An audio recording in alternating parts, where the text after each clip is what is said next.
오늘의 주요 뉴스입니다. 한일중 정상이 오늘 한자리에 모여 3국 협력 방안을 논의하고 공동 선언문을 발표합니다. 북핵 문제 등에 대해 의미 있는 결과가 도출될지 관심입니다. 북한이 오늘부터 다음 달 4일 사이 인공위성을 실은 로켓 발사 계획을 일본에 통보했다고 외신들이 보도했습니다. 북한은 지난해 11월 첫 군사 정찰 위성 만리경 1호를 발사한 바 있습니다. 팔레스타인 무장정파 하마스가 이스라엘 중부 지역을 겨냥해 4개월 만에 중장거리 로켓을 발사했습니다. 이스라엘 곳곳에는 공습 경보가 울렸고 저고도 방공망인 아이언돔이 작동했습니다. 미국 중남부 지역에 최대 시속 200km가 넘는 토네이도가 강타해 최소 15명이 사망한 걸로 알려졌습니다. 앞으로도 1억 1,000여만 명이 강풍 등의 위협을 받을 걸로 예보됐습니다.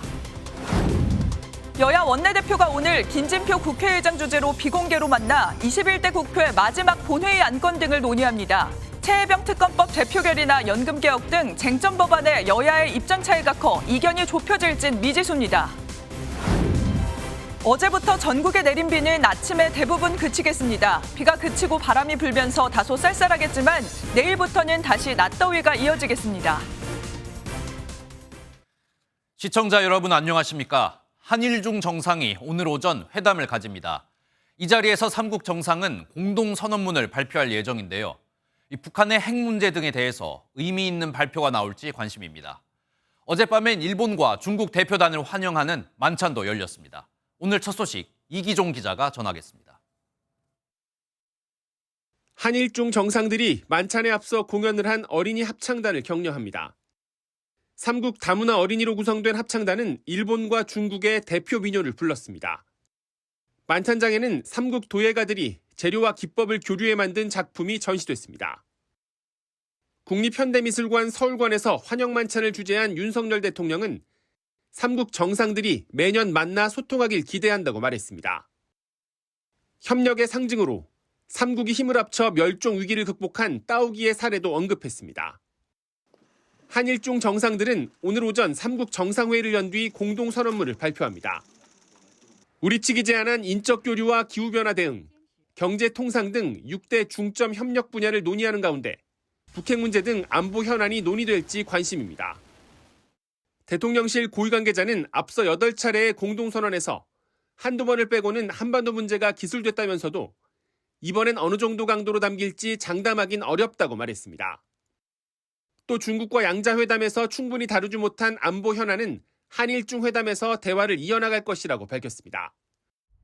한일중 정상들은 공동 발표 뒤 함께 비즈니스 서밋에 참석해 3국 경제인들을 격려하는 것으로 정상회의 일정을 마무리할 예정입니다.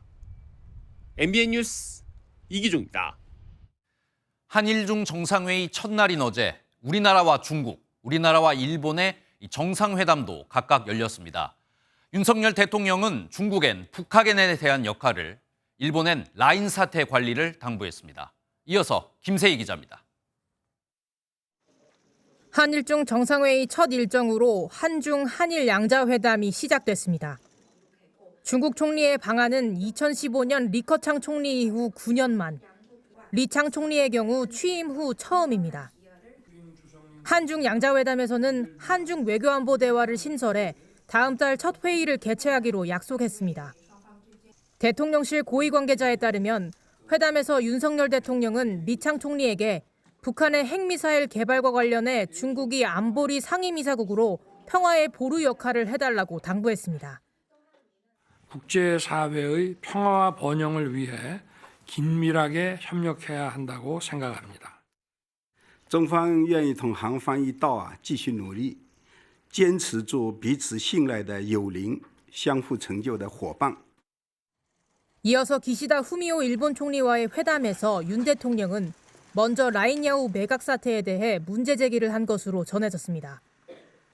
대통령실 고위 관계자에 따르면 윤 대통령이 외교와 별개 사안으로 사태를 잘 관리해야 한다고 전했습니다. 이에 기시다 총리는 총무성의 행정지도는 보안 유출 차원에서 보안 거버넌스를 검토하라는 문제였다고 답한 것으로 알려졌습니다. MBN 뉴스 김세희입니다. 서울에서 한일중 정상회의가 한창 진행되고 있는데 역시 북한은 곱게 넘어갈 생각이 없는 것 같습니다. 북한이 군사정찰 위성을 발사하겠다고 일본 정부에 통보했습니다. 한미일 3국은 북한의 위성 발사가 유엔 안보리 결의를 위반했다 규탄하며 대응을 준비하고 있습니다. 보도에 한범수 기자입니다. 북한이 오늘부터 다음 달 4일 이전에 위성을 발사하겠다는 계획을 일본 해상보안청에 통보했다고 일본 언론들이 보도했습니다. 일본 정부는 잔해물이 떨어질 수 있는 서해와 태평양 일대에 항행 경보를 내리고 요격 준비에도 나섰습니다. 앞서 우리 군도 북한이 가까운 시일 안에 발사에 나설 것으로 예상한 바 있습니다. 평안북도 동창리 서해 위성 발사장에서 진입로가 정비되고 관람대가 만들어지는 등의 이상 징후를 포착했던 것입니다. 북한이 공식적으로 인정한 적은 없지만 해당 위성은 핵 공격 능력을 끌어올리는 데 활용될 것으로 보입니다. 북한은 지난해 11월 군사 정찰 위성 만리경 1호를 궤도에 올린 데 이어 올해 추가로 3개를 발사하겠다고 공언해왔습니다. 북한이 한일중 정상회담 당일에 위성 발사를 통보했다는 점에도 이목이 집중되고 있습니다. 군사 도발로 세 나라의 협력에 견제구를 던지고 특히 약한 고리인 중국을 자극하려 했다는 해석이 나옵니다. 더불어 한미일 3국은 탄도미사일 기술을 활용한 발사는 어떤 목적으로든 유엔 안전보장이사회 결의를 위반한 것이라며 북한에 경고했습니다. MBN 뉴스 한범수입니다. 북한은 또 우리나라에 오물을 살포하겠다고 위협했습니다. 2주 전 대북 단체의 전단 살포에 맞대응하겠다는 의미인데요. 또 한미 공중정찰과 우리 해군이 자신들의 해상 국경을 침범하고 있다며 군사적 대응도 예고했습니다. 이어서 김태형 기자입니다. 지난 10일 인천 강화군에서 한 반북단체가 김정은을 불변의 역적 등으로 표시한 현수막과 함께 대북전단 30만 장을 북한으로 보냈습니다. 대형 풍선엔 전단과 함께 K-팝과 트로트 동영상 등이 담긴 USB도 포함됐습니다. 이로부터 2주가량 지난 뒤인 어제 북한이 맞대응을 예고했습니다. 김강일 북한 국방성 부상은 조선중앙통신을 통해 배포한 담화에서 빈번한 삐라와 오물 살포 행위에 대해 맞대응할 것이라고 말했습니다. 그러면서 수많은 휴지장과 오물짝들이 곧 한국 국경지역과 종심지역에 살포될 것이라며 이를 수거하는데 얼마만 한 공력이 드는가는 직접 체험하게 될 것이라고 위협했습니다. 군사적 긴장감도 끌어올렸습니다. 김 부상은 한미 공중정찰과 한국 해군 등의 기동순찰로 해상 주권이 침해되고 있다며 어느 순간에 수상에서든 수중에서든 자위력을 행사할 수도 있다고 경고했습니다. 이번 담화는 지난 24일 김정은 위원장이 주재한 노동당 정치국 회의에서 이뤄진 총참모부 보고와 관련이 있다는 분석이 나옵니다. MBN 뉴스 김태형입니다. 어제 오후 5시 반쯤 경부고속도로 옥산나들목 인근에서 승용차가 빗길에 미끄러지면서 45인승 버스를 들이받았습니다. 뒤따르던 또 다른 버스 2대 등 차량 4대가 잇따라 추돌해 25명이 다쳐 인근 병원으로 이송됐습니다. 어제 오후 5시 50분쯤엔 충남 논산의 1.8m 깊이의 하천에 10대 남학생 2명이 빠졌습니다. 학생 1명은 스스로 빠져나갔지만 다른 학생은 실종된 지 3시간 만에 사고 지점과 70m 떨어진 지점에서 발견돼 병원으로 옮겨졌지만 끝내 숨졌습니다. 이스라엘에서는 대형 미사일 공격을 알리는 공습경보가 울렸습니다. 하마스가 이스라엘의 중심부를 향해 중장거리 미사일을 발사한 건데요. 주택과 학교에 미사일이 떨어지면서 주민들은 공포에 떨었습니다. 보도에 최희지 기자입니다. 미사일이 장전되고 8발의 로켓이 하늘로 발사됩니다. 이스라엘 도심 한복판에서는 공습 경보가 울립니다. 발사된 미사일은 이스라엘 학교 인근에 떨어졌습니다. 민간 주택에도 미사일 파편이 떨어지면서 지붕에 구멍이 생겼습니다. 이스라엘군의 공세에 밀려 최남단 라파까지 쫓겨갔던 하마스가 약 4개월 만에 이스라엘 중심부를 향해 중장거리 로켓을 발사했습니다. Today, Hamas terrorists in Gaza fired 8 rockets at central Israel from Rafah, sending millions of Israelis to bomb shelters. 이스라엘 곳곳에는 적어도 방공망인 아이언돔이 작동했습니다. 자상자는 보고되지 않았지만 민간 지역에 미사일이 떨어지면서 주민들이 공포에 휩싸였습니다.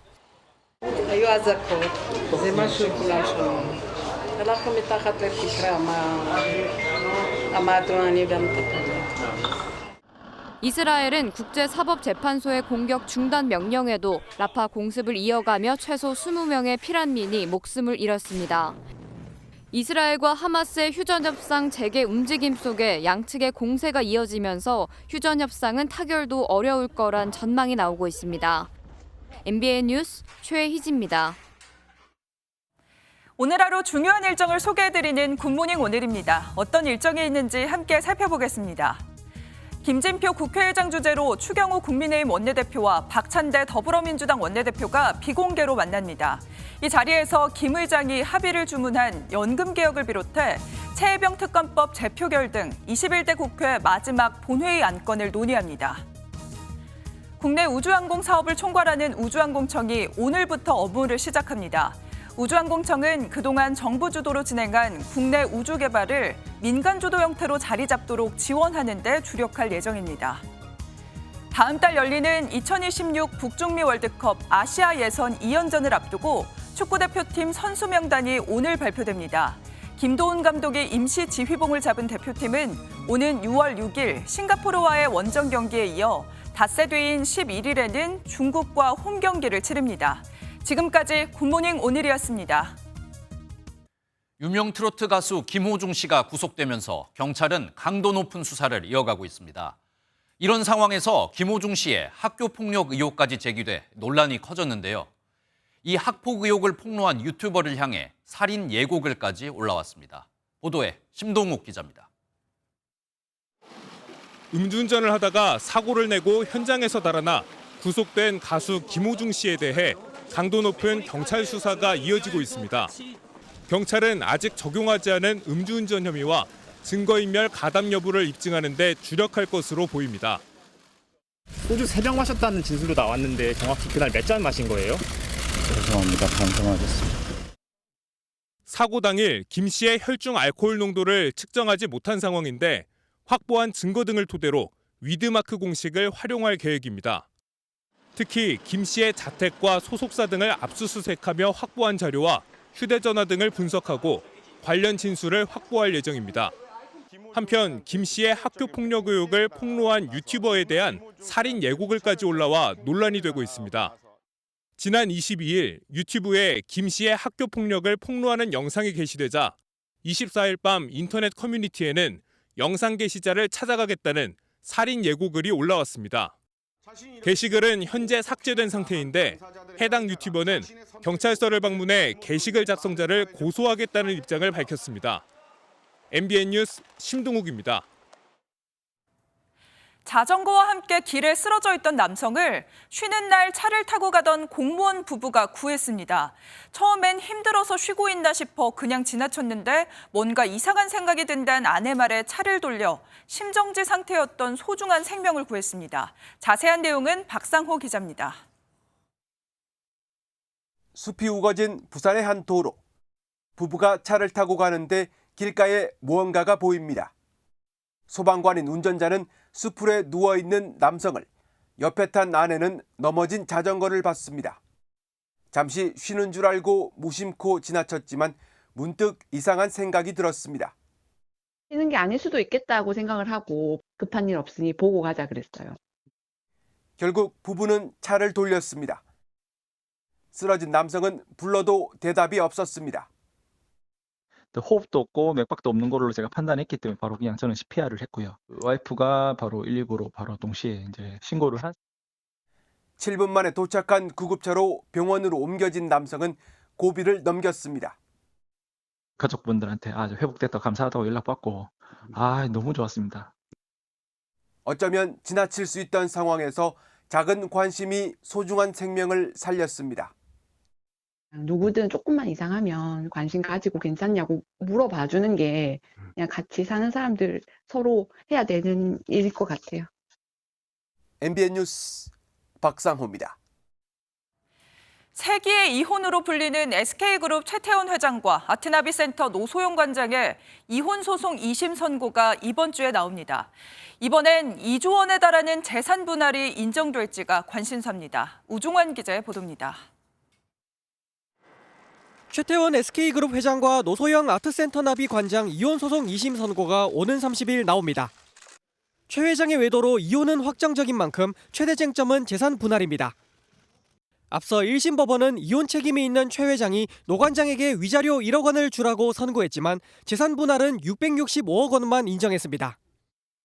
노 관장이 최 회장 보유 SK 주식 중 절반인 650만 주가량, 현재 가치로는 약 1조 원 규모 재산 분할을 요구했지만 받아들여지지 않았기 때문입니다.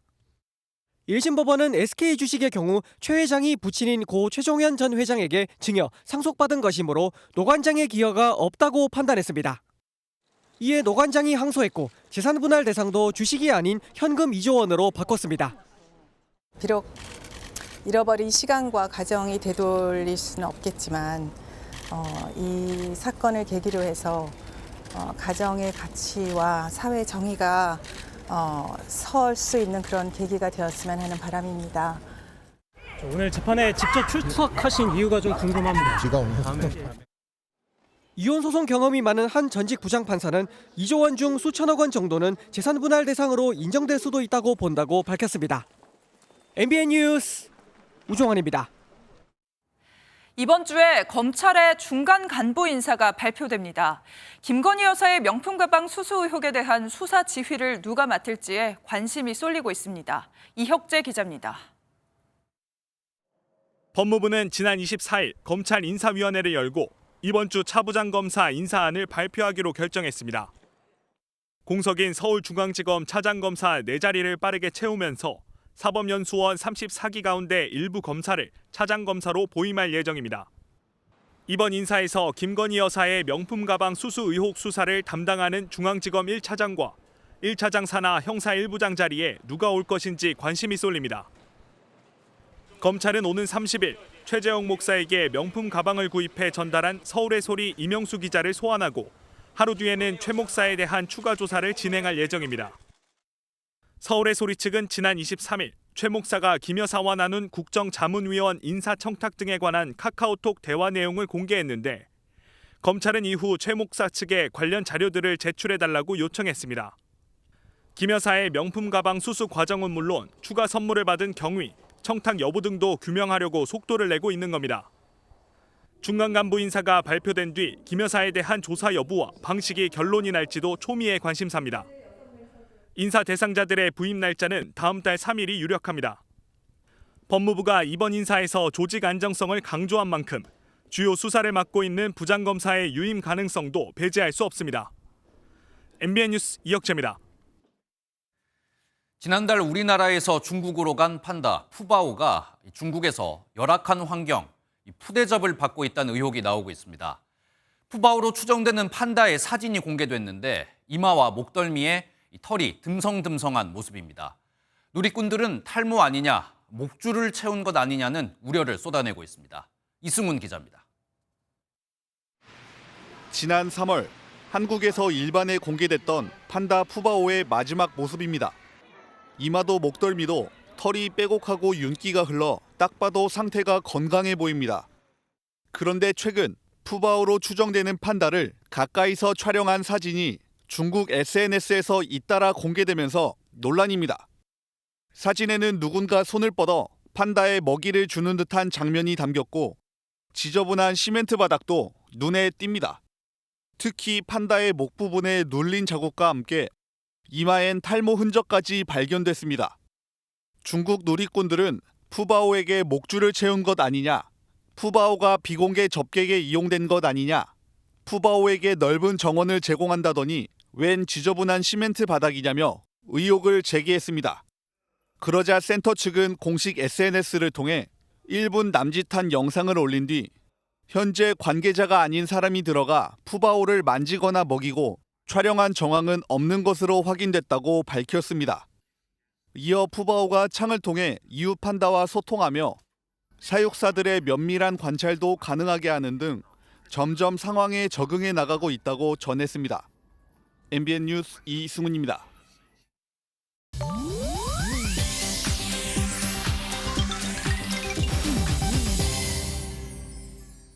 인터넷에선 어떤 소식들이 화제일까요? 인터넷 와글와글입니다. 신곡으로 컴백한 아이돌 그룹 뉴진스가 대학 축제 수익금 전액을 기부하기로 했습니다. 소속사 어도어는 지난 25일 팬들에게 뉴진스가 다양한 곳에서 많은 분들과 만나기 위해 일주일 동안 총 7개의 대학 축제 무대에 선다면서 수익금은 전액 기부할 예정이라고 발표했는데요.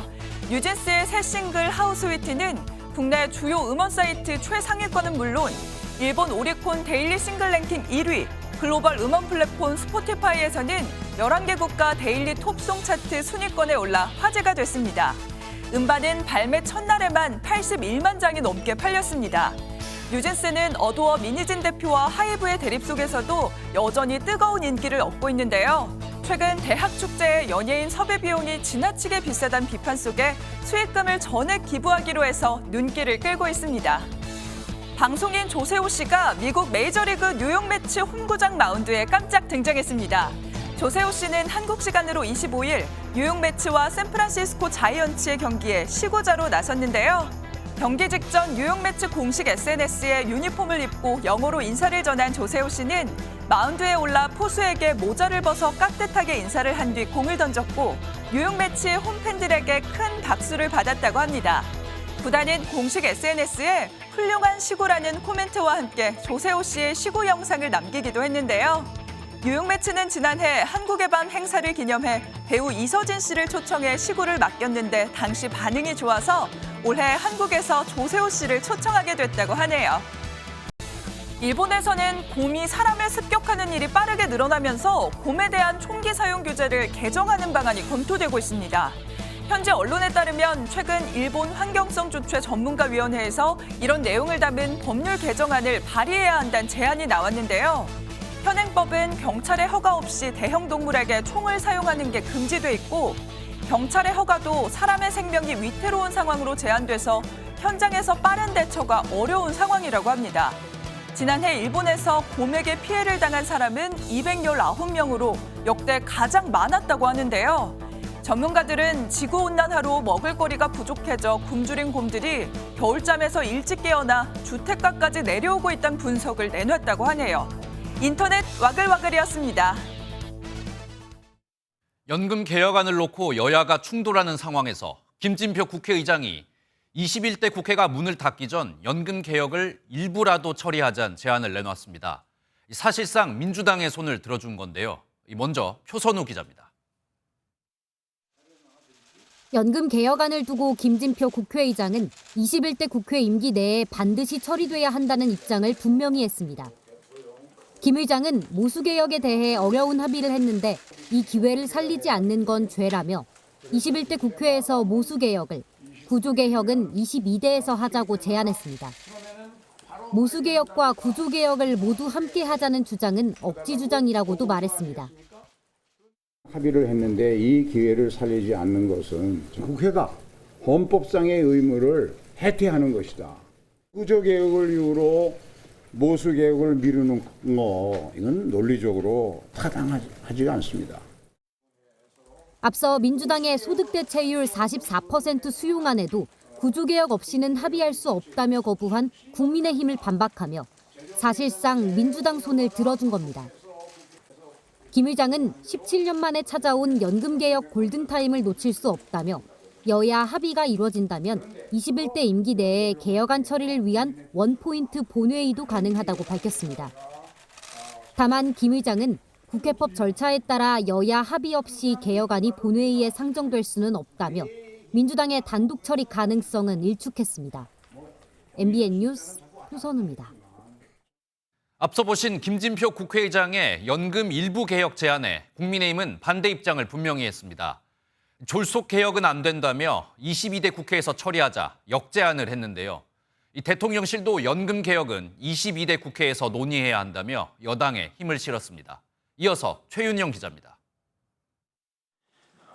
연금 개혁과 관련해 민주당이 21대 국회 내에 모수 개혁안을 우선 처리하자고 밀어붙이자 국민의힘은 22대 첫 정기국회에 구조개혁까지 포함해 최우선 과제로 추진하자고 역제안했습니다.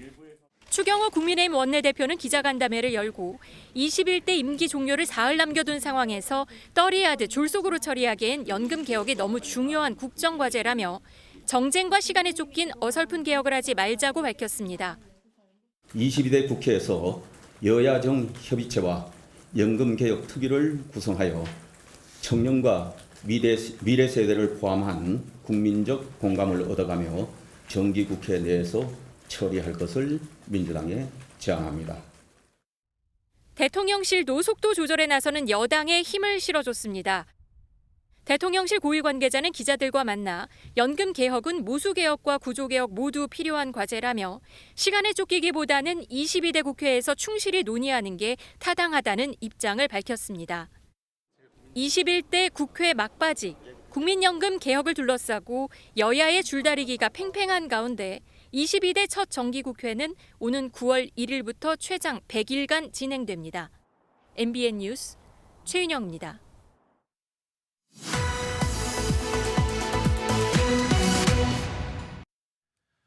오늘 뉴스 돋보기는 국회 출입하고 있는 정태진 기자와 정치권 소식 자세히 짚어보겠습니다. 어서 오십시오. 정 기자, 일단 내일이 21대 국회 본회의 마지막 본회의가 열리는데 이 마지막 본회의를 앞두고 여야 원내대표 오늘 만난다면서요. 맞습니다. 그래서 오늘 김진표 의장 주재로 여야 원내대표가 비공개로 회동을 할 예정입니다. 이 자리에서 최혜병 특검법 재표결 논의 그리고 개원 종료를 앞두고 뜨거운 감자로 떠오른 연금개혁 관련 논의가 이뤄질 것으로 보이는데 당초 여야 원내 지도부는 22대 국회 원구성 등 협상을 위해서 주말 사이 회동할 예정이었습니다. 그런데 일정 공개 등을 두고 신경전을 벌이다 만남을 미뤘는데요. 그런 만큼 오늘 회동도 신경전만 벌이다 끝날 공산이 큰 상황입니다. 네, 말씀하신 이 신경전의 가장 큰 이유를 보면은 아무래도 이 최혜병 특검 재표결이 아마 가장 큰 이유가 되지 않을까 싶습니다. 이 여야 모두 지금 숨은 이탈표 단속에 집중하고 있는 상황이죠. 맞습니다. 우선 민주당은 반드시 최혜병 특검법을 이번 21대 국회에서 통과시켜야 한다는 입장이죠. 그래서 내일 본회의 직전까지 여권의 이탈표를 공략하겠다는 전략입니다. 7분 중에 6분을 제가 만났습니다. 6분 중에 절반 정도가 심각하게 고민을 해보겠다라고 얘기를 해주셨습니다. 국민의힘에선 지금까지 4명의 공개 찬성 의사를 밝혔지만 당 지도부는 예상을 넘는 이탈표는 없을 거라 보고 있습니다. 남은 기간에 왜 우리가 이렇게 처리하면 안 되는지에 관해서 지속적인 또 대화를 별도로 해나갈 생각입니다. 그런데 제가 낙천 의원들과 통화를 해보니까요. 미묘한 분위기 변화도 감지됩니다. 의원들은 소신 투표하겠다. 이제 당론은 의미 없는 정치적 구조다.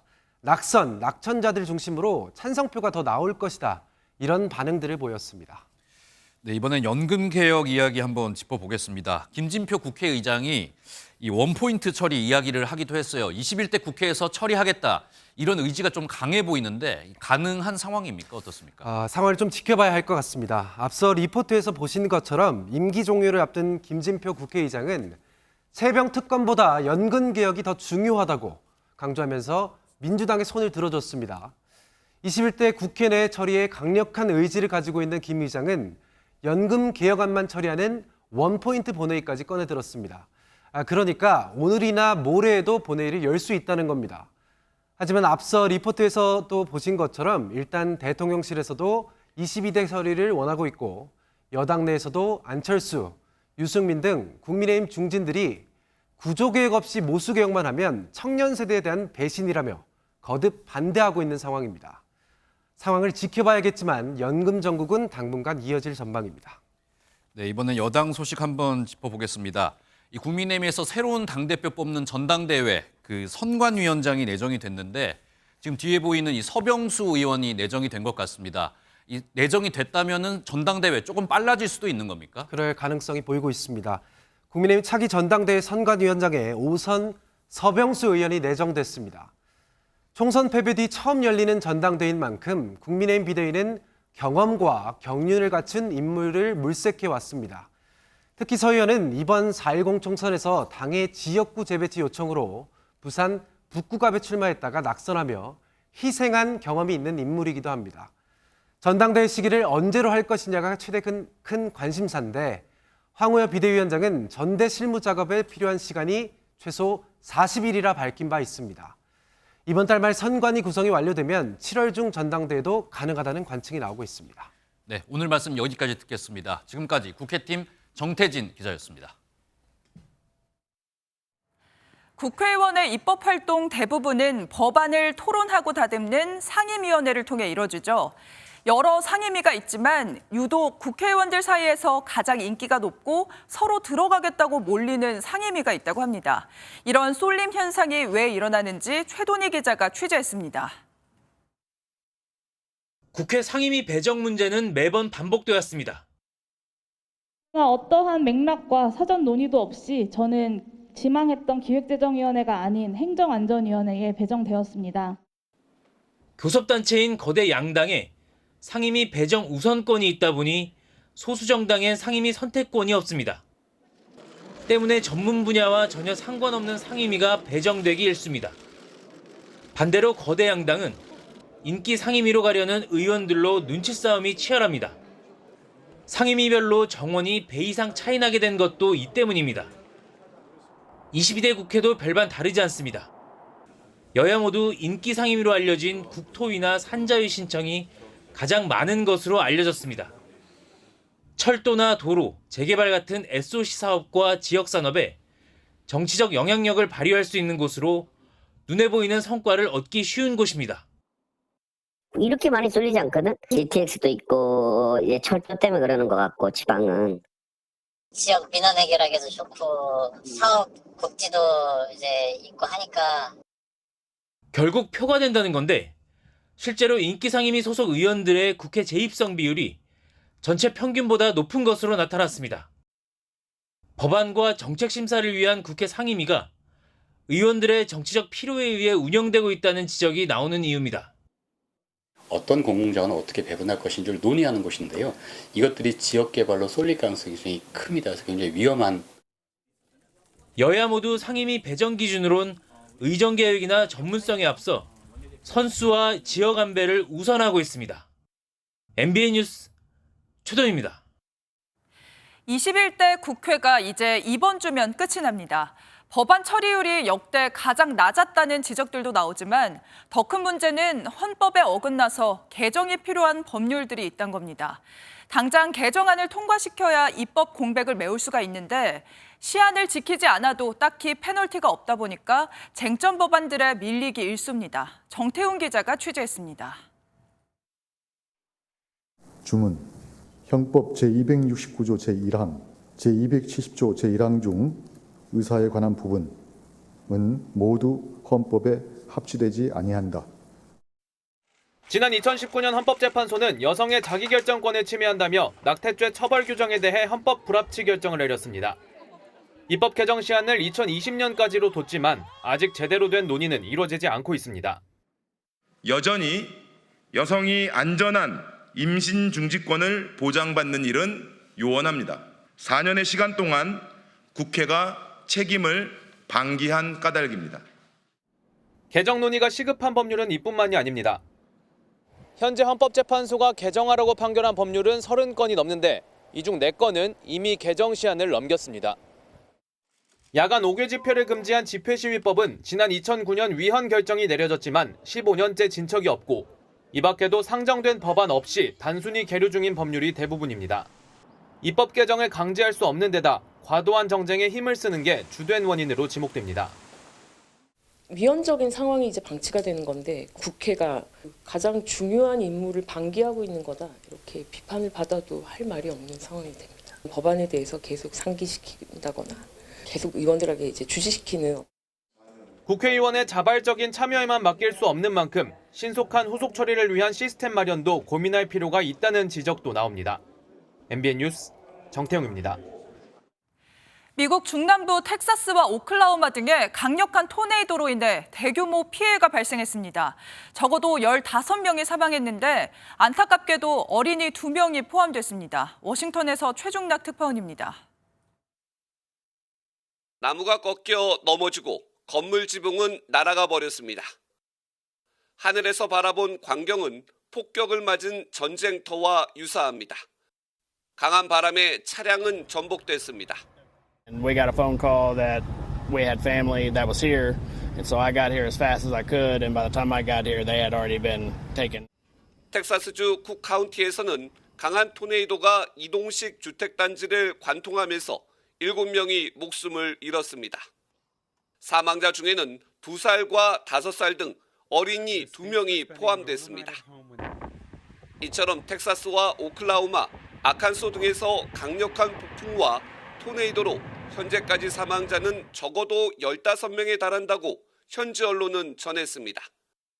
Knowing that I was just here and it's all destroyed is mind-blowing. I mean, it's like a punch to the stomach, really. I mean, this is my community. 기상청은 중부 미시시피와 오하이오, 테니스강 밸리 등 일대에는 1억 1천여만 명이 강풍과 우박의 위협을 받을 것으로 예보했습니다. 특히 강력한 뇌우와 골프공 크기만한 우박이 발생할 수 있어 주의를 당부했습니다.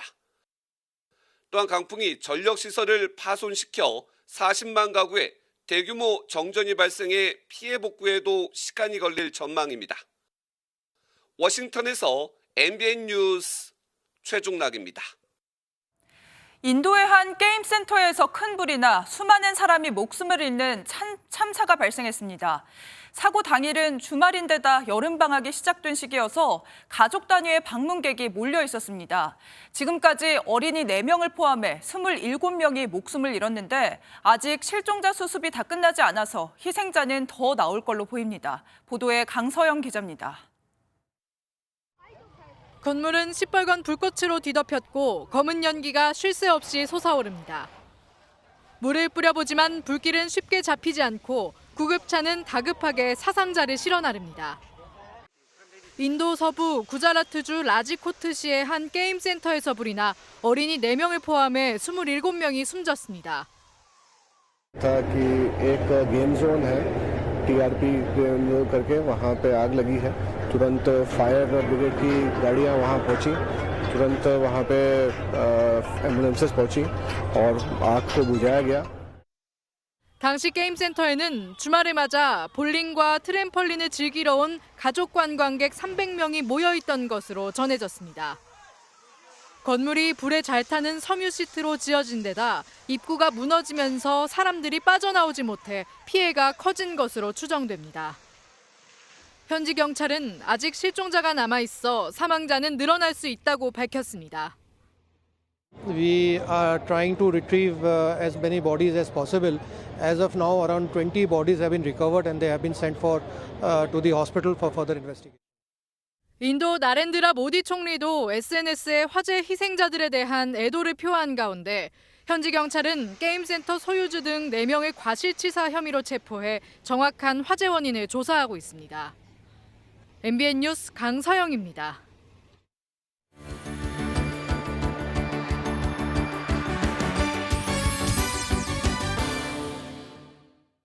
굿모닝 월드입니다. 많은 사람들의 응원과 염원 속에 에베레스트 산 정상에 오르게 된 이가 있는데요. 네팔에서 펼쳐진 등반 기록 함께 확인해 보시죠. 네팔 카트만두 공항. 한 여성이 반가운 듯 손을 흔들며 도착했는데요. 최근 에베레스트 세계 기록을 갱신한 네팔 여성입니다. 지난주 수요일 에베레스트 베이스 캠프를 출발해 14시간 31분 만에 정상에 도착했습니다. 이후 하강을 완수하기까지 24시간 26분이 걸렸는데요. 지난 세계 기록인 25시간 50분보다 약 1시간 30분 정도 단축하면서 기록을 탈환했습니다. 여기 좋아하는 취미를 계속하기 위해 아예 극단까지 만들어낸 이가 있습니다. 원래는 평범한 직장인이었다는데요. 이집트로 가보겠습니다. 사람들이 열심히 춤 연습을 하고 있는데요. 이집트 은행원 핑키 셀림 씨가 창립한 민속 무용 단원들의 모습입니다. 어릴 때부터 무용에 관심이 많았던 셀림 씨는 국가 민속유산인 민속춤을 지키기 위해 무용극단을 창단했는데요. 젊은 세대가 이집트 전통 문화와 유산을 잊지 않고 관심을 이어가게 하는 걸 목표로 하고 있습니다. 벌써 약 10년간 극단이 이어지고 있다고 하는데요. 꾸준히 활동을 이어가며 많은 관심과 지원이 있도록 노력할 거라고 하네요. 무중력 상태에서 물고기들은 과연 어떤 변화를 일으키며 성장할까요? 우주에서 과학 실험을 펼치고 있는 이들을 만나러 가보시죠. 텐궁 우주정거장에 선저우 18호에 탑승 중인 우주비행사입니다. 이들은 우주선 안에서 실험을 하고 있는데요. 중국 선저우 18호의 임무를 받고 우주비행사들이 지난 한 달 동안 물고기의 행동을 관찰하는 실험을 하고 있습니다. 소규모 폐쇄 생태계에서 어류와 미생물이 어떤 상호작용을 하는지 살펴보는 건데요. 앞으로 반년 동안 실험은 지속된다고 하는데 어떤 결과가 공개될지 벌써부터 기대가 되네요. 지금까지 굿모닝 월드였습니다. 물가가 너무 많이 올라서 새 신발 하나 사는 것도 참 부담스럽죠. 요즘은요, 새 신발 사는 대신 비교적 저렴한 신발끈이나 장식품을 사서 신발을 꾸민다고 합니다. 다이어리를 꾸미는 닭구, 또 핸드폰을 꾸미는 폰구처럼 신발을 꾸미는 이른바 신구가 트렌드라고 하는데요. 정설민 기자가 취재했습니다. 한 신발 브랜드의 팝업 스토어입니다. 레몬과 체리 등 상큼한 과일 모양 장식품을 꽂아 나만의 여름 신발을 꾸며봅니다. 여름 느낌 나게 꾸밀 수 있고 내가 원래 가지고 있던 거에 다양한 걸로 커스텀할 수 있어서 더 특별하고 유니크한 것 같아요. 네. 음료수를 사면 인기 캐릭터의 신발 장식품을 함께 주는 편의점도 있습니다. 흔할 수 있는 신발에 끈을 바꾸거나 장식품을 달아 나만의 개성을 더하는 신발 꾸미기가 유행하고 있습니다. 신발 꾸미기 용품도 불티나게 팔리고 있는데요. 한 온라인 쇼핑몰에서는 신발 키링 거래액이 한 달 새 50배 가까이 늘었습니다.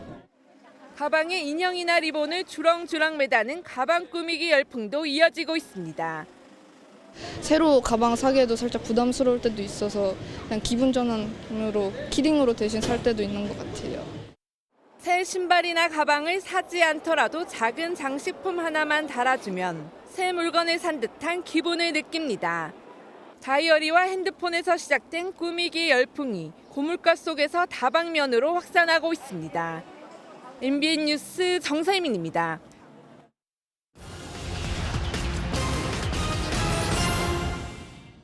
올해 1분기 중산층 5가구 중 1가구가 적자를 낸 것으로 나타났습니다.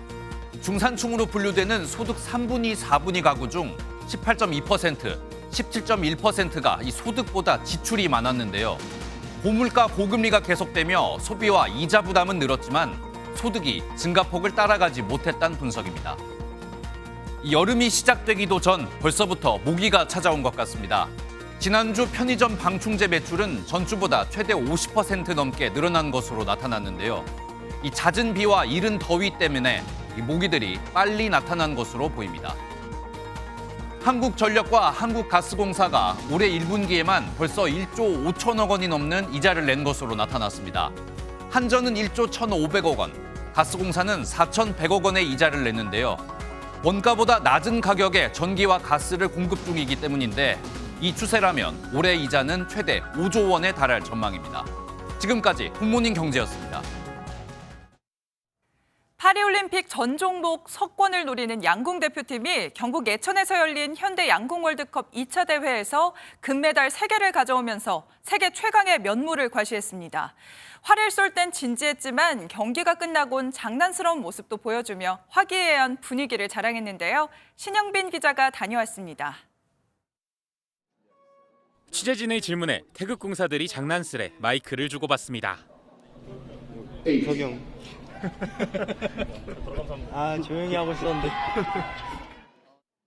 도쿄올림픽에서 제덕쿵야로 형 누나들의 귀여움을 한몸에 봤던 김재덕. 이번엔 처음 올림픽 무대를 밟는 7살 터울 형 이우석의 든든한 올림픽 선배가 됐습니다. 후배된 입장에서 김재덕 선수한테 넌 10점만 쏴, 난 9점만 쏠게. 선배가 해줘야지. 화기애애한 모습이 보여주듯 남자 대표팀은 찰떡 같은 호흡으로 결승 상대 독일을 압도하며 안방에서 열린 양궁 월드컵 2차 대회 단체전 금메달을 수확했습니다. 여자 대표팀은 1차 대회에 이어 아쉽게 중국의 단체전 금메달을 내줬지만 올림픽 단체전 10연패를 향한 발걸음에 흔들림은 없습니다. 서로 지금 다 마인드 너무 좋고요. 다 경험이라고 생각하고 차라리 액땜을 여기서 하는 게 낫다고 생각합니다. 남녀 개인전 결승에선 집안 싸움을 벌이며 리커브 종목에 걸린 5개의 금메달 중 3개를 가져온 양궁 대표팀. 다음 달 튀르키예에서 열리는 월드컵 3차 대회에서 파리올림픽 금빛 관역을 향한 여정을 이어갑니다. MBN 뉴스 신영빈입니다. 밤사이 비는 모두 잦아들었습니다. 다만 비구름 뒤로 찬 공기가 남하하면서 오늘은 종일 서늘함이 감돌겠습니다. 현재 서울의 기온 14.5도로 어제 아침보다 4도가량 낮게 출발하고 있고요. 낮 기온은 23도로 평년 기온을 2도가량 밑돌겠습니다. 내일부터는 낮 기온이 다시 올라 더워지겠습니다. 오늘도 바람은 강하게 불겠습니다. 전국 대부분 지역에서 초속 15m 이상의 강풍이 예상됩니다. 주변에 날아갈 물건은 없는지 잘 살펴주셔야겠습니다. 오늘 전국 하늘에는 가끔 구름만 지나는 가운데 낮 동안 자외선이 무척 강하겠고요. 공기질은 깨끗하겠습니다. 지역별 현재 기온 보겠습니다. 춘천 16.5도, 대구는 18.7도로 중부지방은 어제 아침보다 낮게 출발하고 있습니다. 낮 기온은 서울과 대전 23도, 광주 24도, 대구는 26도로 어제보다 1도에서 4도가량 낮겠습니다. 내일부터는 대체로 맑은 날씨가 이어지는 가운데 한낮에는 25도 안팎까지 오르겠습니다. 어느덧 5월의 마지막 월요일입니다. 한 주를 힘차게 시작하면 좋으련만 월요일 아침에는 유독 피로감이 심하고 우울감을 느끼는 사람들이 많습니다. 그래서 월요병이라는 말도 생겨났는데요.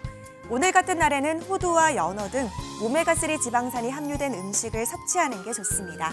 오메가3 지방산을 충분히 섭취하면 우울감 개선과 기분 향상에 도움되겠습니다. 또 스트레칭을 하면 굳어있던 근육이 풀어지면서 무력감이 해소되는데요. 수시로 팔다리를 쭉쭉 뻗으며 기지개를 켜보는 것도 좋겠습니다. 지금까지 날씨와 생활정보였습니다.